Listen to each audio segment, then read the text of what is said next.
"Are you ready?" Dad asked. "Yeah," Mom replied, but I didn't say anything. "That's nice." We went down the steps, left the entrance, and got into the car. My parents were in a good mood, but mine wasn't. "I don't want to go there. That's all.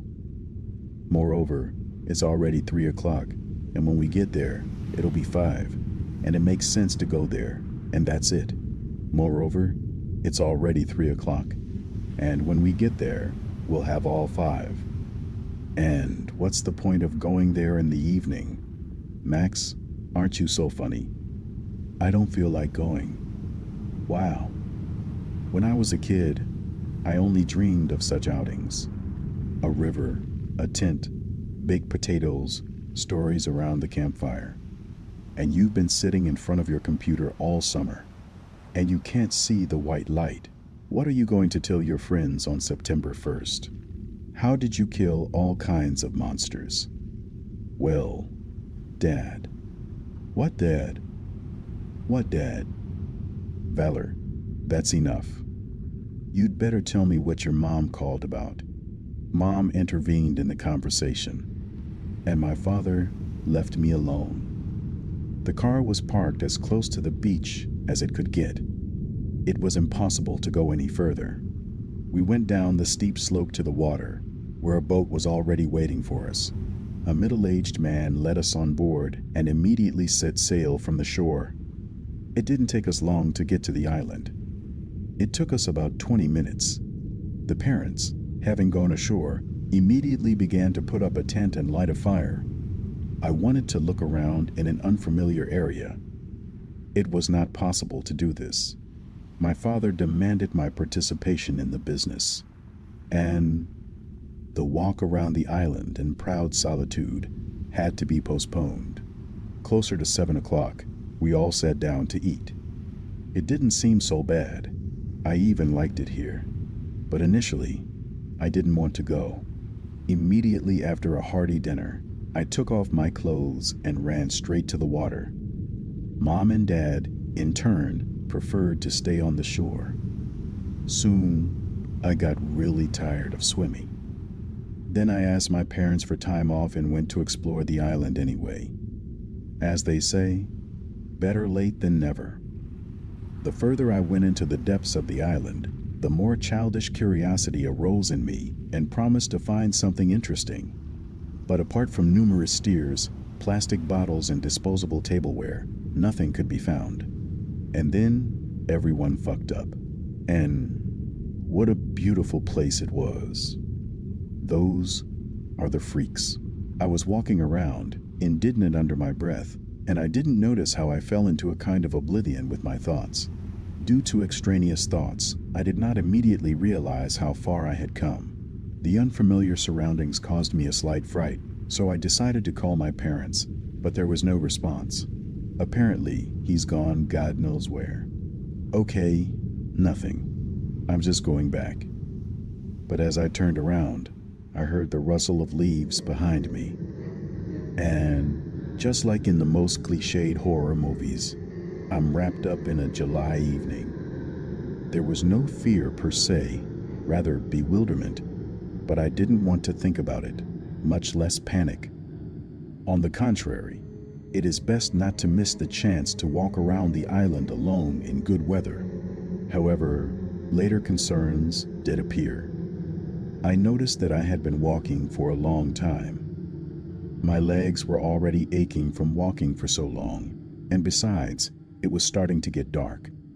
That's how long it took me to walk. I poked at the screen of my mobile phone and saw that the time was approaching 10. It's also strange that the parents didn't cut off the whole phone. It felt like I was going in the wrong direction. If I had seen signs of a human presence on the way in this direction, I didn't even see a piece of paper anywhere now. Maybe the garbage, of course, was not visible because of the approaching darkness, or maybe because I went to a hell of a place. And here, people generally do not like to relax because of the dense trees and shrubs. After all, it seemed that all the nature around was as if untouched. It's like no one's ever been here before. I was plagued by bad doubts. It's dark, my parents aren't calling, and I can't find my way back. After thinking about all this, I finally dialed my mom's number. The phone rang for a long time. I was expecting a response, but I never got it. When I called my dad, history repeated itself. We need to get back somehow, and urgently. Most likely, my parents are drinking right now, and the phones were thrown into the tent. They don't care about me, but I would rather be next to them than wandering among the trees right now. I couldn't think of anything better than to wade through dense bushes and thickets and end up on the shore of the island itself. It took a long walk, about half an hour. Considering that it was dark outside, I was eaten by mosquitoes. My legs ached from fatigue, and I still haven't been able to contact my parents. My journey felt like it took forever. When the bonfire became visible from afar, I ignored the pain in my legs and took off. I never thought that at the age of 14, I would be so afraid of the dark, just like a little kid. Mom, Dad, do you know where else I've been? I shouted before I reached it, but the answer was silence. Maybe they drank, fell asleep while I was gone. Oh God, no, no. My mom was lying on the sand. One arm was extended forward. The other was positioned along the body, and the arms were spread out in different directions. I hoped until the last moment that my parents had just had too much alcohol. So I decided to turn her over on her back. But what I saw made me scream with horror. Mom's face was covered in sand, including her mouth and eyes. They were open, but they were looking at nothing. A thin trickle of saliva flowed from his mouth, and deep blue furrows could be seen on his neck. I immediately put my hand on her neck, then on her chest. He also held the phone's display against her nose to make sure she was breathing. But everything indicated that Mom was gone. My father was sitting on a camp chair, and in principle, there was nothing unusual about it, except for one thing. His head was thrown back unnaturally. I carefully tried to raise my head, first feeling my pulse, but there was no pulse. His head seemed to be dangling on his veins and skin. His spine was fractured. It was clearly noticeable. Realizing the situation, I fell on the sand next to my already dead parents and sobbed, sometimes turning into a scream. What kind of bitch did this to them? As soon as I thought about it, I immediately fell silent.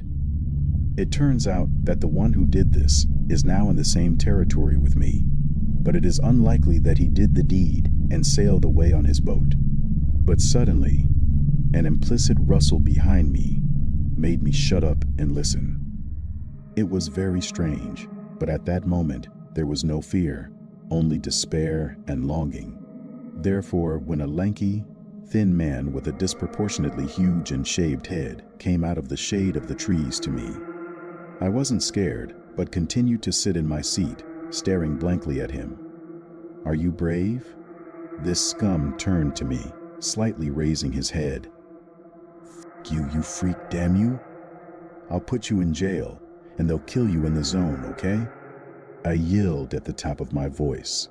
He just smiled with his toothless mouth at my statement, which made it look like he didn't have a mouth in the dark, but a black fucking hole.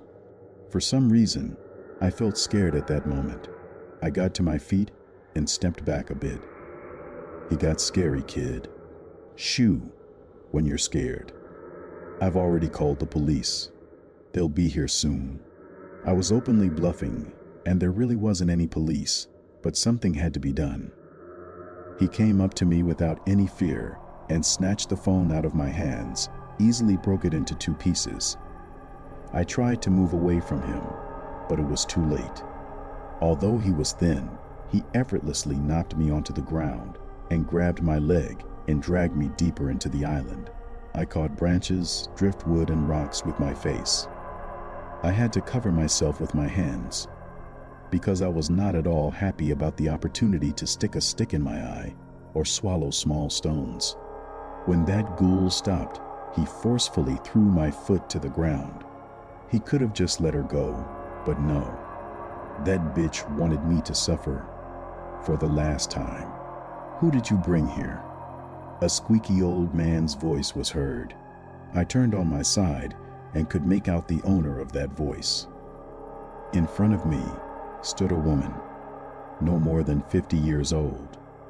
But judging by her voice, she's still 90, a small one. I see that it's not old. Where are those two? That's where they're lying. They're dead. Of course, only this one is alive. If it hadn't been about me and my parents, I would have been amused by this dialogue between two mentally retarded people, but I wasn't laughing at all. Why the fuck is this one alive? He's too brave, and the brave should be punished. At his remark, the woman turned down the corners of her lips and rolled her eyes. It was scary enough to look at her, but with such a grimace, she could easily pass for some kind of screamer. No, she didn't have black holes for eyes or mouth to ears. It was just that she had the same huge head, painful thinness, and overly tall stature as my abductor, except that there was no bald spot on his head, but only a drop of horseradish for who knows how long unwashed hair. I thought about his words about punishment and realized that it was better to get out now, because these idiots were chatting with each other and they forgot about me. I jumped to my feet with a jerk and turned around, and then fell from a sharp pain in my stomach.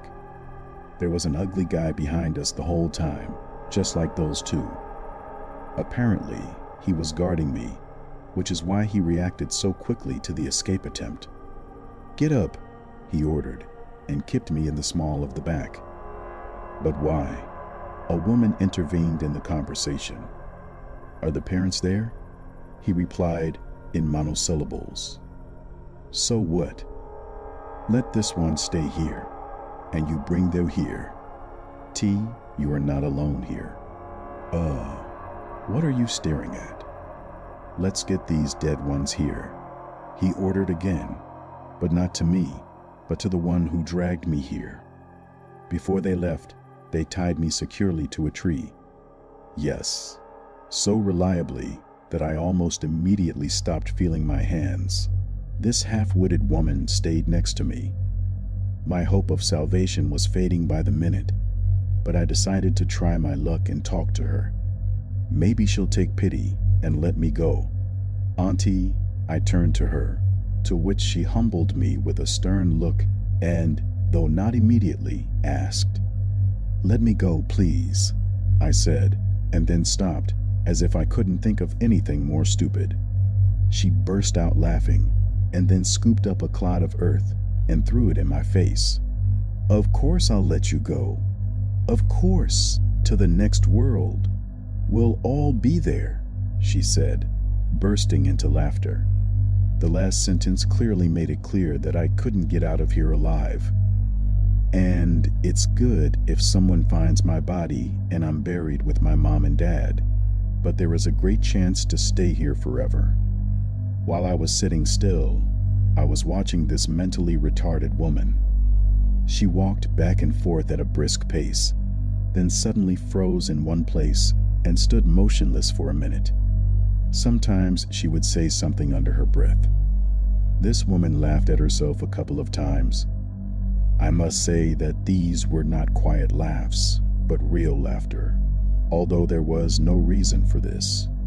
And while I was waiting for something unknown, I noticed that strangers began to approach us.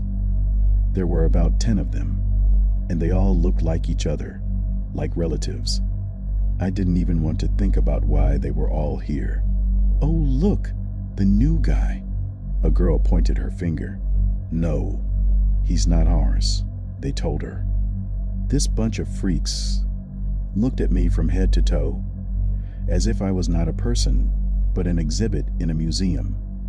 This situation made me feel even worse. But why did we come to this fucking island? Why couldn't you go somewhere else? Why did I go for a walk alone? The more I thought about it, the more depressed I felt. Tears involuntarily rolled out of my eyes.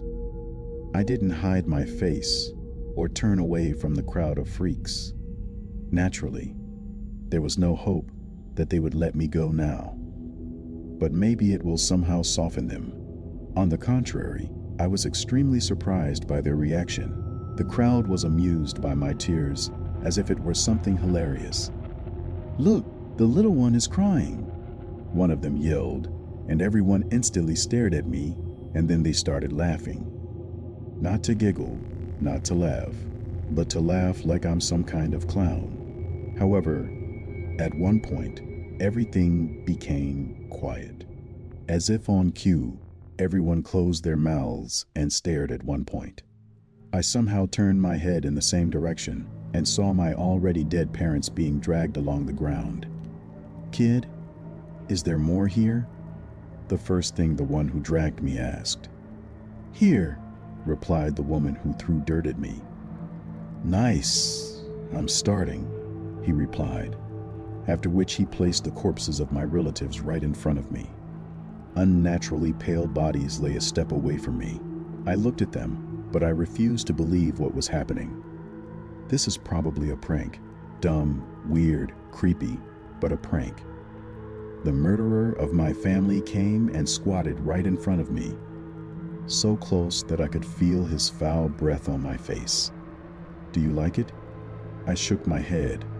"So I don't like it either. I grew up here, and I'm going to die here. There are many of us like that. When my mom gave birth to me, I was immediately sick, and they sent me here.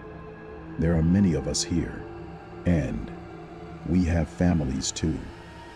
And we can't work, and we can't go out into the city either. We're hiding here because people are evil. Not evil? If you go to the city, no one will do anything to you." As soon as I said that, there was an uproar. "Be quiet. You're all evil. Otherwise, why were we sent here? I've never seen Mom and Dad, and you came here with them," he screamed. "So it's necessary to punish him. You said so yourself." The raspy voice was heard again. Now, was flowing, I lost my balance and fell. This did not go unnoticed, and I was ridiculed again. Before I could get to my feet, a freak came up to me and kicked me in the stomach. "Sit down," he commanded. I obediently sat down by the tree. Meanwhile, several people surrounded my family. They carefully took off their clothes, emptied their pockets, and eventually left them lying naked on the ground. "What are you doing?" I shouted, but no one listened to me and didn't even think to stop. One of them pulled an axe out of his bag, while the other two shifted Mom and Dad onto some dirty oilcloth. With one swing, the limbs separated from the body. I've seen two people who were once alive being made into samovars by chopping off their limbs. I looked at it and cried. He wasn't crying anymore. He was just crying and barely thinking straight. I didn't know if it was a dream or reality, and where I am at all. Eventually, my consciousness left me, but it wasn't for long. These bastards decided to bring me back to myself, so that I can continue to look at the tortures of my family. "Let's get the guts out," one commanded. The other one came up to my father and took out of his dirty and tattered bag a huge pair of rusty scissors, similar to sewing ones. Most likely, that's what they were. The freak made an incision in the lower abdomen with one movement, and with one blade led forward to the chest, thereby tearing the pale skin and wearing out the insides. It's a good thing I didn't really see what these freaks were doing. They surrounded the Pope, so they couldn't see the whole process, thank God. I often averted my eyes, trying not to look at this blessing. The bastards were generally indifferent to me. Out of the corner of my eye, I noticed that one of them was inserting a plastic bottle right into his open stomach. Do they also heal blood? Their further actions were so cruel that they seemed unrealistic. The spores from his stomach were not enough for them. They cut off the heads of Mom and Dad with an axe, and then put them on stakes. I was neither alive nor dead. I've never even seen this in the scariest movie. I felt like my sanity was leaving me. It can't really be like that. How is this possible? Well, who would think of such a thing? I felt extremely sick. My body was weak, and nausea was rushing into my throat. There was such a feeling of unreality and desolation. But a little later, panic hit me. Yes, such that it overshadowed all other emotions and feelings.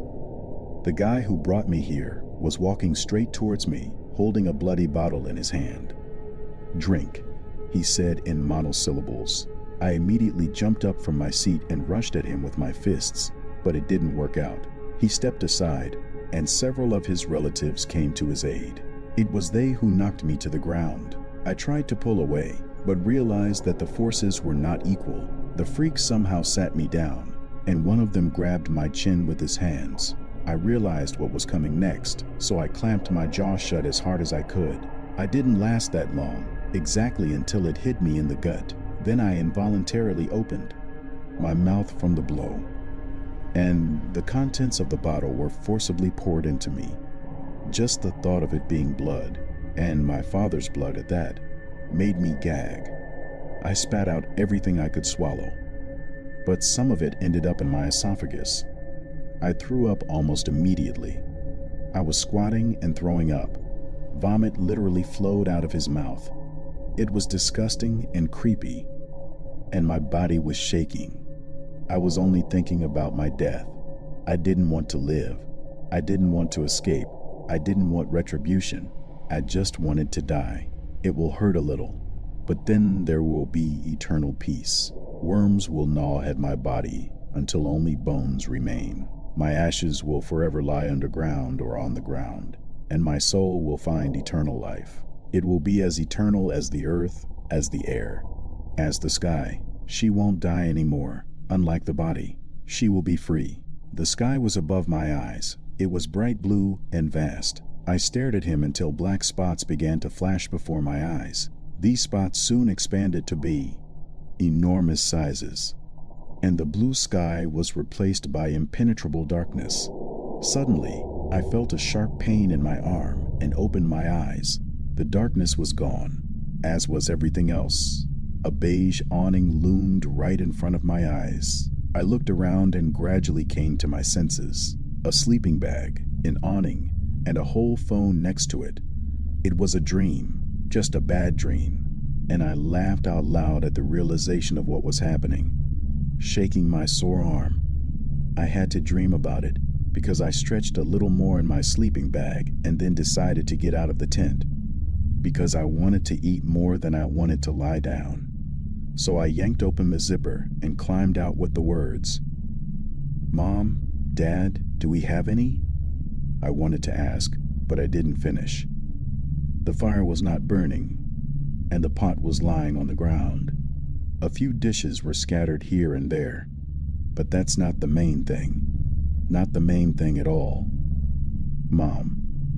She was lying on her stomach. Her left arm was stretched out.